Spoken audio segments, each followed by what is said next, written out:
Olá a todos os ouvintes do canal do YouTube do Instituto Santo Atanásio. Estamos aqui para mais um Isa Notícias. E agradecer também os haters, né? Já está começando a vir hater aqui no nosso canal, o que é bom sinal. Haters, fique à vontade, pode deixar um comentário aí. Não tem problema, Jesus te ama. Só se converta, crede no Evangelho, busca um padre para se confessar e a sua alma será salva, né? Mas tem que se converter, porque aqui a gente não é pastoralista moderno. Bom, gente, estamos testando um cenário novo aqui para Isa Notícia e tudo mais. E tem umas caixas. Por quê? Porque chegaram os livros do Luzes para a Educação, né? Então chegou o livro A Família Educadora do Ser Humano, da doutora Mercedes Pallet. E chegou. A Educação das Virtudes na Família, também da doutora Mercedes Pallet. Chegou. A Educação do Caráter nos Adolescentes, do Dr. Rudolf Allers, psicólogo tomista do século passado, o anti-Freud, então, exímio psicólogo, também está aqui. E o Problema da Educação Brasileira, do professor Cláudio.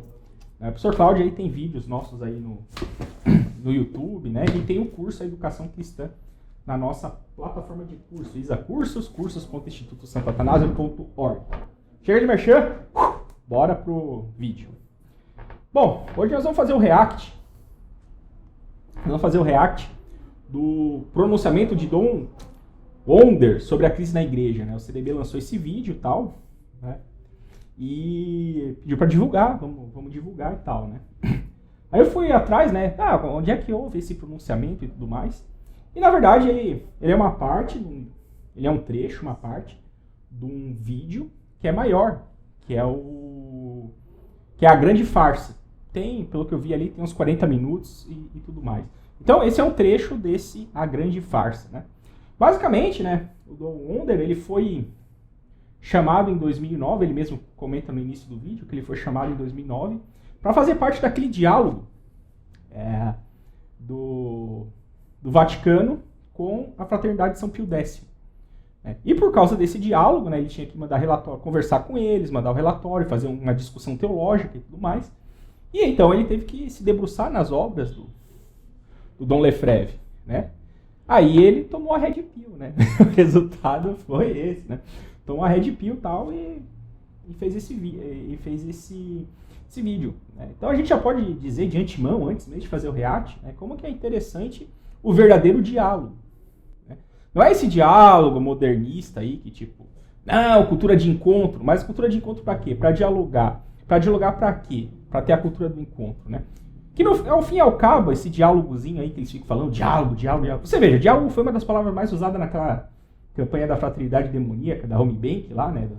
Ecumênica, né? Defendendo aborto, ideologia de gênero, né? No próprio texto base. E ela ficava toda hora, diálogo. O que é isso, né? Basicamente é uma subversão linguística para que a gente aceite o pecado. Agora, quando tem um diálogo bem feito mesmo, né? Pô, ele foi atrás, não, como é que pensa o Dom Lefebvre, como é que pensam os discípulos do Dom Lefebvre, da fraternidade, né? Qual que são as teses teológicas deles? Ou seja, é um diálogo de verdade, ou seja, são dois logos, né? Duas razões em confronto para ver qual que tem a verdade. E não restou dúvida, né, que o Dom Wonder tendeu para o lado tradicional. É o que nós vamos ver no vídeo. Bora! Salve Maria! Um dos melhores bispos do mundo, o suíço Dom Vitus Wonder, fez um pronunciamento impressionante sobre a crise da igreja.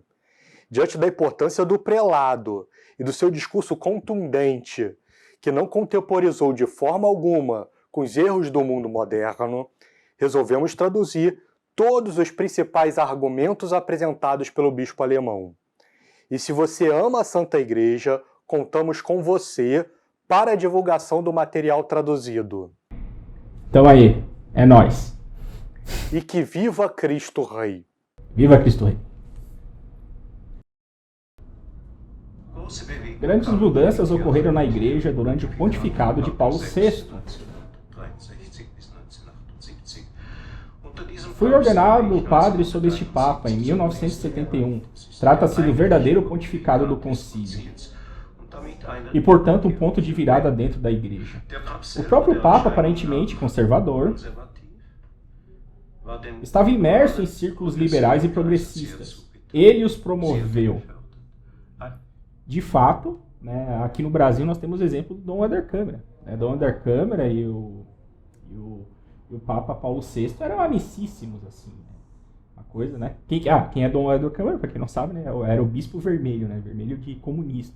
Então o negócio, quando ele fala isso, não é mera afirmação gratuita. Aqui no Brasil a gente tem o grande expoente do comunismo, né? Que é o Dom Helder Câmara. Amigaço do Paulo VI, promovido, defendido por Paulo VI. É duro o negócio. Continuando. Seu pontificado ganhou uma importância particular pela introdução da nova liturgia em 1969. E ela aconteceu por meio da Constituição Apostólica, Missale Romanum ex decreto concili Ecumenici Vaticani II instauratio. Ele foi o início do grande sofrimento interno da Igreja que persiste até hoje. Nas últimas décadas, nada corrompeu mais a unidade da Igreja do que a nova ordem litúrgica. Papa Bento XVI. O Papa Bento XVI... só para... antes. No A Grande Farsa, ele ainda fala um pouco de João Paulo II, e depois ele vem para esse trecho do Papa Bento XVI. Mas como é que foi esse corte do CDB, né? Eles estão focando na questão litúrgica. Né? Porque quando ele vai falar... Quando o Dom Helder ele vai falar do João Paulo II, ele chama a atenção para que no João Paulo II houve uma espécie de avanço do concílio e que ficou muito característico pelo fato do encontro de Assis em 86. Né? Esse é o grande episódio que ele cita. Né? Mas agora, daí depois ele vai para Bento XVI. Então vamos embora. Papa Bento XVI. O Papa Bento XVI tomou consciência da cisão na Igreja causada pelo Concílio Vaticano II e o período que se seguiu a ele, como quase nenhum outro. Ele buscou sanar essa cisão com a teologia da continuidade, especialmente em relação à liturgia. Para isso, ele desenvolveu a chamada hermenêutica da continuidade. Seu pontificado foi um pontificado de equilíbrio, definitivamente uma tentativa de curar essa ferida. Papa Bento XVI ansiava por corrigir as consequências negativas do concílio. Nesse sentido, devemos salientar o ano de 2007, o ano da exortação apostólica motu proprio Summorum Pontificum, do dia 7 de julho do mesmo ano. Com ele, o Papa desejava desenvolver a liturgia romana tradicional à Igreja. Em 2009, ele também suspendeu a excomunhão injusta de Monseigneur Lefebvre e dos bispos da fraternidade por eles sagrados. Bom, então aqui o que rolou, né? Tinha a fraternidade de São Pio X lá na década de 80 e tal. E o Dom Lefebvre estava com câncer. Então ele já tinha obtido autorização de Roma para sagrar o bispo para dar continuidade, né, ao apostolado da fraternidade de São Pio X. João Paulo II tinha dado autorização. Aí o que aconteceu? Não, eu dou autorização, beleza, cadê a autorização? Tal dia eu mando. Aí chegava tal dia, cadê a autorização? Não, calma aí, tal dia eu mando. Não, no outro dia eu mando, tal. Ou seja, os caras estavam enrolando, né? Até que o Dom Lefebvre, né, não é besta, né?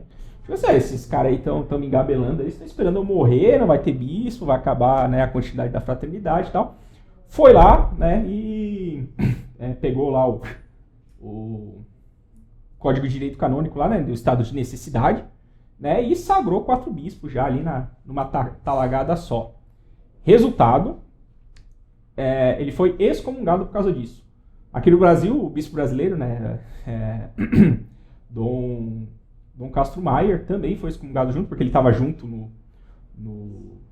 na sagração desses bispos, né? Ele estava junto, e foram excomungado, claro, os 4 bispos que foram ordenados, né, da fraternidade. Em 2019, né, o que o Dom Helder está falando é que foi levantada a excomunhão desses 4 bispos da fraternidade. Ele disse que foi do Dom Lefebvre. Não é bem verdade. Quando perguntado sobre a excomunhão do Dom Lefebvre, Bento XVI esclareceu que como ele e o Dom Castro Maier já estavam mortos, não fazia sentido ele suspender uma excomunhão, Deus já tinha julgado eles. Né? Mas, então, se a gente for um pouco benevolente, então, isso aí é uma imprecisão, né? Mas, se nós formos um pouco benevolentes, né, em certo sentido, foi sim levantada essa excomunhão, porque se ele tirou a excomunhão dos 4 que foram sagrados, ou seja, os principais beneficiados, né, dá para presumir, né, que se tivessem vivos esses 2, eles também estariam, também seria suspensa essa excomunhão, né, porque por uma questão, né, de lógica e de coerência, né. Continuando um pouco a história, né, no ano da misericórdia, o Papa Francisco, né, ele devolveu para a Fraternidade São Pio X, digamos, não é que devolveu, né, ele decretou que a Fraternidade São Pio X pode realizar casamentos, confissões, né. Então, tipo assim, agora hoje em dia o católico pode ir na missa, pode receber os sacramentos dos padres da Fraternidade São Pio X sem o menor escrúpulo. Roma autorizou isso. Então a situação, né, da fraternidade está mais ou menos nesse sentido, né? Está em plena comunhão? Não, mas na prática está funcionando. O católico pode ir sem problema nenhum. Não que antes não podia ir, entendeu? Mas veja que tinha uma espécie de insegurança jurídica, digamos assim, né? Jurídica, que os mais escrupulosos podiam temer. Mas hoje em dia não há escrúpulo que sobreviva, né, aos fatos de que você pode frequentar a Fraternidade de São Pio X sem problema algum. Bom, vamos continuar. Por meio disso, ele corrigiu parcialmente uma injustiça que pesava gravemente sobre a Igreja. Papa Francisco. Em 2013, o Papa Francisco assume a liderança da Igreja. Podemos chamar seu pontificado, uma vez que chegou a esse ponto, de um pontificado de ruptura, um rompimento com a tradição. Isso pode ser demonstrado com o fato de que ele próprio reiteradamente suprime a tradição e os fiéis que buscam a tradição. Além disso, ele toma atitudes que são claramente contrárias à tradição. Por exemplo, os atos em cultos sincréticos, como houve no Canadá. O desejo dessa ruptura é evidente, entre outras coisas, nas 2 exortações apostólicas, Traditionis Custodios e Desiderio Desideravi.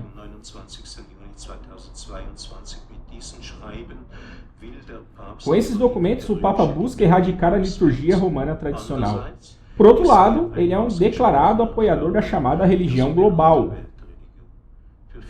Para muitos fiéis, isto é um grande impasse. Mas aqui tem um porém, né? Esse negócio da religião global, né, ela vem se desenvolvendo desde o Concílio Vaticano II e não houve ruptura em relação a isso. João Paulo II, com o Encontro de Assis, deu um passo muito importante para essa religião global. Bento XVI teve seus arrebatos ecumenistas também, né? E eu gostei que o Dom Onder, ele falou que, ele tentou parcialmente resolver o problema, né, da guerra litúrgica, né, com a Summoro Pontífico, Bento XVI. Beleza, só que tem um detalhe, né, é bem parcialmente mesmo, porque o negócio foi tão frágil que já veio o Papa Francisco e avacalhou com tudo, né? Então, não houve, ele tentou aplicar a hermenêutica da continuidade na guerra litúrgica. Não, os 2 ritos, tem o rito ordinário e tem o rito extraordinário, né? E esses 2 ritos podem se enriquecer mutuamente, etc.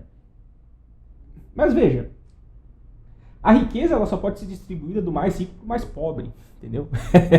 Se for assim. E a liturgia tradicional, ela é muito mais rica que a liturgia reformada do Paulo VI, lá de 1969. Mas ele estava tentando ali fazer um marabelismo teológico ali para tentar, vamos pacificar essas 2 liturgias, etc. Né? Isso foi suficiente para ver um rápido crescimento da liturgia tradicional, o que incomoda e continua incomodando os modernistas. Né? O Papa Francisco foi pressionado a dar um jeito nessa situação, e aí veio a Traditionis Custodies e hoje nós estamos no meio dessa volta aí da guerra litúrgica. Então não é bem assim, isso aí eu vou discordar um pouco, assim, não. Bento XVI tentou a continuidade, ele conseguiu a paz, aí veio o Papa Francisco, que já é mais rupturista, e agora a guerra voltou. Não, assim, simplificando, de certa forma, é uma maneira de resumir a situação, mas não é que a continuidade não é a resposta correta para o problema da crise da igreja, porque já é uma tentativa teológica que se mostrou historicamente frágil, né? Porque na prática é aquilo que eu já afirmei em outros vídeos, já afirmei até nos comentários de YouTube, aí, de uns questionamentos que a gente recebe, né? Na prática ninguém obedece o Concílio Vaticano II, é isso que acontece. Então, a hermenêutica da continuidade ela se mostrou na prática frágil, né? Para resolver o problema da igreja, o problema litúrgico, seria necessário medidas mais energéticas. Mas, e para ter a disposição e a coragem para assumir as consequências dessas medidas mais energéticas? Então, a hermenêutica da continuidade aplicada na liturgia, né, ela se mostrou frágil, porque bastou a tradição de custódia para bagunçar tudo de novo. E tem um negócio, dá a impressão, qual que foi o pressuposto da Sumário Pontífico, né? É que havia uma equivalência litúrgica entre as duas, e que era uma questão meramente disciplinar, ou seja, né, e isso ficou tão evidente na tradição de custódia que o Papa Francisco, né, teve a pachorra, por assim dizer, de colocar uma afirmação lá, assim, um carteiraço claramente absurdo, teologicamente absurdo, dizendo que, né, o Novus Ordo é a única lex orandi da igreja. Isso é um absurdo. É querer dizer que não, só o lemoeiro é árvore. A laranjeira não é árvore, né, né, a araucária não é árvore, é só o limoeiro que é árvore. Como assim só o limoeiro que é árvore? Existem outros tipos de árvore e tal.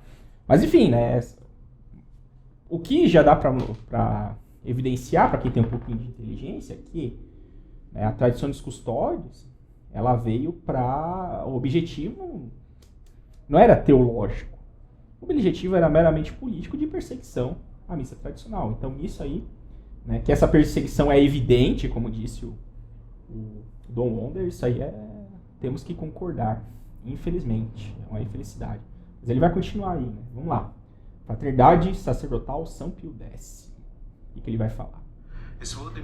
Para mim ficou claro porque a igreja chegou onde ela agora está. Hoje, em 2013, a igreja se encontra em uma das maiores crises de sua história. É uma crise interna que abrange todas as áreas da vida eclesial. A pregação, a liturgia, o sacerdócio e a hierarquia. Trata-se de uma profunda crise de fé. A Fraternidade São Pio X é, em certo sentido, filha da crise. Isso no sentido de que seu fundador buscou reagir à crise por meio da criação desta instituição, para assim ajudar a igreja. Ele estava preocupado, sobretudo, com a fé da igreja e com os fiéis desprotegidos e abandonados. Após os acontecimentos do Concílio Vaticano II, muitas pessoas se tornaram ovelhas sem pastor. Para o arcebispo, o motivo para essa atitude era, em primeiro lugar, a salvação das almas, bem como a preservação da pureza da fé. Pois a fé é o caminho para a salvação e, portanto, ela não deve ser falsificada. É por esse princípio que a Fraternidade São Pio X e seu fundador devem ser vistos e julgados. É nesse sentido que o Papa Francisco externalizou para mim. Ele disse, eles, a Fraternidade São Pio X, não são cismáticos. Calma. Como assim? Na tradição de olha só que coisa interessante, né? Ou seja, o Papa Francisco externalizou para o Dom Wonder que, não, eles não são cismáticos. Ou seja, reconheceu que eles não são cismáticos. Porém, na tradição de custódio, tá lá a pecha de que eles são cismáticos. Talvez, se não tiver na tradição de custódio, tá na carta anexa. Tá? Mas, tipo, o que tá por escrito aí, em 2021, é outra coisa. Então, vamos lá. Mas você vê como é que é as coisas, né? As contradições vão aparecendo. É nesse sentido que o Papa Francisco analisou para mim, né, e disse, eles, a Fraternidade São Pio X, não são cismáticos.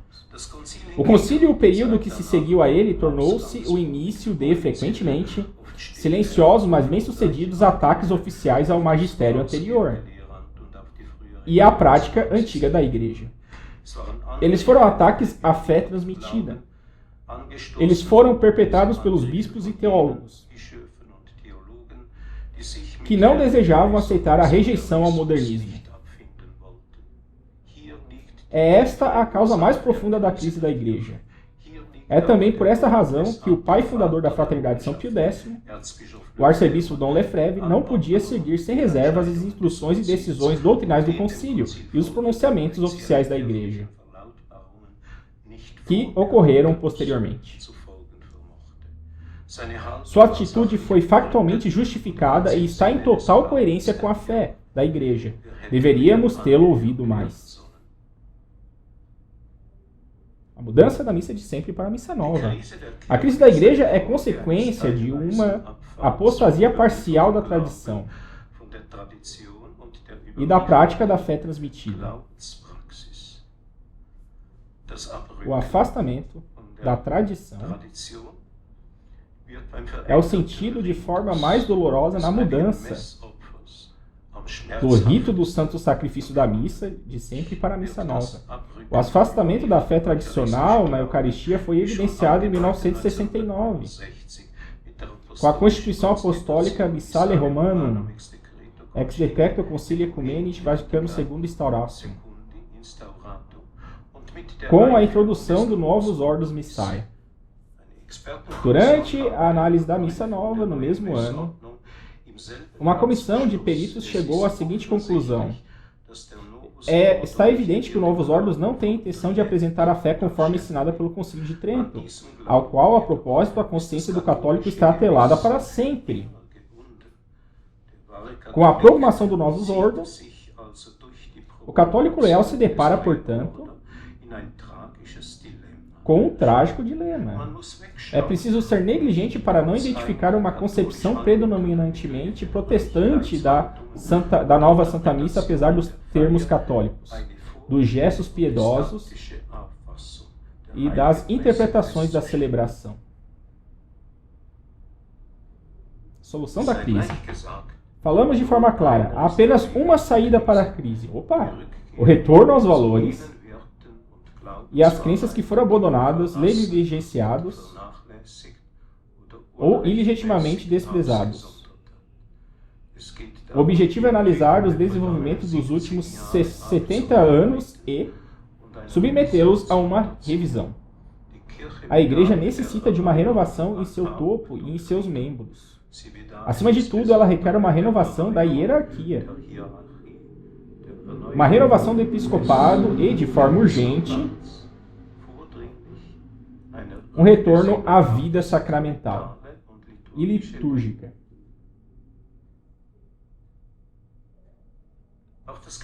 A conversa com a Fraternidade São Pio X busca também sanar uma grande ferida, ou melhor, ajudar a sanar uma grande ferida, porque ela ainda sangra, ela sangra neste momento. A Igreja sofre mais do que nunca por causa dessa ferida. Está crescendo e tornando-se uma gangrena venenosa que coloca o corpo inteiro em péssimo estado de febre. As medidas tomadas contra a liturgia tradicional, que tomaram o corpo recentemente com a Traditionis Custodes Desidero Desiderave e os documentos que os acompanham, não são outra coisa senão uma caçada contra os fiéis que têm razão para reconhecer esta liturgia como o verdadeiro e autêntico culto da Igreja Romana. Eu gostaria de perguntar ao Papa.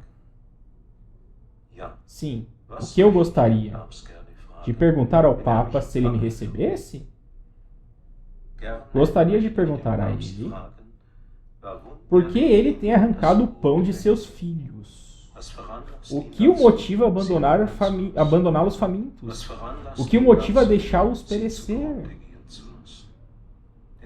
Pois eles têm o direito a esse alimento. Repito, este alimento. Repito, eles têm o direito. Este alimento é o que seus pais comeram e entregaram a eles. Não é uma receita própria deles. Eles não inventaram sozinhos, de forma arbitrária.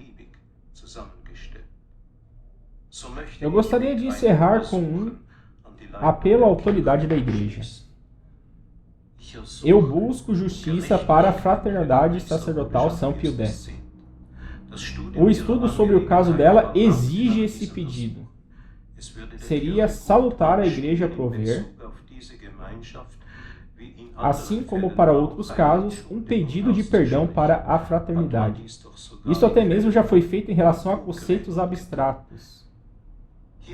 Mas não estamos falando de conceitos abstratos, mas de pessoas vivas, almas, que têm o direito ao cuidado pastoral que lhes foi concedido.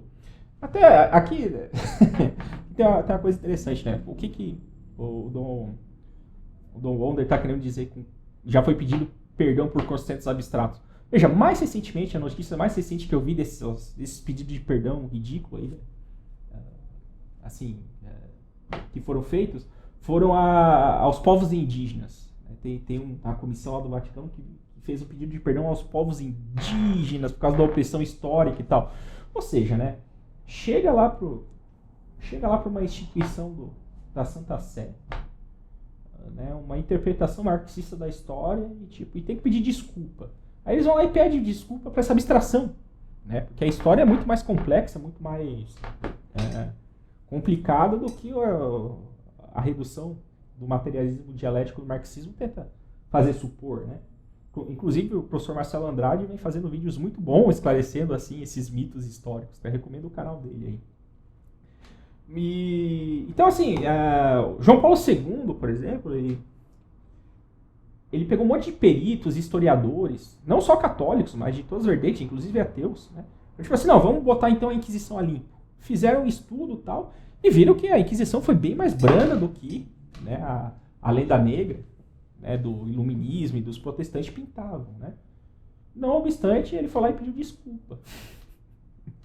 Né? Ou seja, no contexto histórico da época, a Santa Inquisição ela ajudou a desbarbarizar o negócio, porque quando a justiça estava sobre o poder secular, né, era justiçamento que existia. A Santa Inquisição deu direito de defesa, uma coisa que é muito cara para nós hoje em dia, né, dentre outros benefícios. Então, tipo assim, a igreja fica pedindo desculpa para essas abstrações, né, e para um evento que acontece de fato, que envolve pessoas, almas que ainda estão vivas, ou seja, o direito que elas têm a prestar o melhor culto possível a Deus, que é através da missa tridentina. Isso aí não pode, isso aí tem que ser marginalizado, é só ler com calma a tradição dos custódios que está lá. O objetivo é marginalizar os tradicionalistas. Está lá, é esse. Eles dizem, eles têm que ser reeducados. Então a gente vai fazer a tradição dos custódios para que ele seja uma transição. O objetivo não está oculto, gente, é só ler o documento. Tem que ser feita uma reeducação para que o pessoal que está habituado à missa tradicional vá, pouco a pouco, se habituando à missa nova. Então o objetivo é uma transição para que a próxima liturgia seja só a liturgia da missa nova. Só que tem um detalhe, né, que o Don Wonder também falou que é muito interessante, né, que o Papa Francisco ele é favorável à religião universal. Acrescentei, os outros papas também não eram muito contra, não. A questão é a seguinte, para a missa universal, o rito não vai ser nem a missa nova. Para a religião universal vai ter o rito ecumênico. Coisa que a CNBB já anda ensaiando aí, né, no final das suas assembleias, etc. Não é brincadeira. A missa nova, ela ainda é válida. Nosso Senhor que está na Eucaristia, a gente, né, se um padre se esforça, ele consegue bem celebrar ela. Muitas pessoas ainda conseguem receber esse alimento, não de maneira tão rica e propiciatória como a missa tridentina, mas, né, é Nosso Senhor que está lá. Agora, e na missa ecumênica? Não vai ter nem a oportunidade. Porque qual que é o objetivo da liturgia? Quem pediu a liturgia? Foi o próprio Deus. A liturgia é o culto que Deus quer para ele. A partir do momento que você tira um culto legítimo, que é o que Deus quer, e coloca uma coisa ecumênica ali, cujo pressuposto é um absurdo teológico, de que as outras religiões podem salvar, e não é isso, não foi para isso que nosso Senhor Jesus Cristo criou a igreja, você matou a liturgia. Então, esse caminho para a religião universal passa pelo fim da missa tradicional, só que passa também pelo fim da missa nova. A missa nova é como se fosse um antebraço, uma preparação para esse absurdo da missa ecumênica. Eles não vão parar, os modernistas não vão parar aí. Eu acho que tá bom do React, o vídeo aqui já estava bem no final, né? Não quero deixar o vídeo muito longo. Seria isso que temos para hoje. E parabéns pelo Centro Dom Bosco aí por fazer esses recortes. E viva Cristo Rei!